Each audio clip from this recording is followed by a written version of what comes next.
Ja, ek weet ek sê radical goed, maar ek wil hê by my bly en jy moet daaraan dink en dit herkou.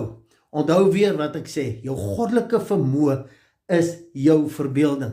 Enige iets wat op hierdie aarde ooit ontwikkel of ontwerp of bestaan het, was eers 'n prentjie, 'n realiteit in jou verbeelding. Dis hoekom ek sê, jou creative vermoë, jou goddelike vermoë is jou verbeelding. Dis God in jou. Gaan kyk wat sê geloof. Geloof sê is, jy moet 'n vaste prentjie hê, 'n vaste storie van die uitkoms, van die oplossing in jou verbeelding. Al sien jy dit nog nie in die fisiese, in die 3D wêreld nie. Dit moet eers 'n absolute realiteit hier wees.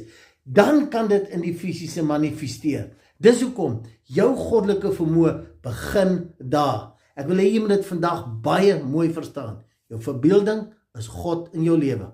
Ons gaan nog verder daarna kyk.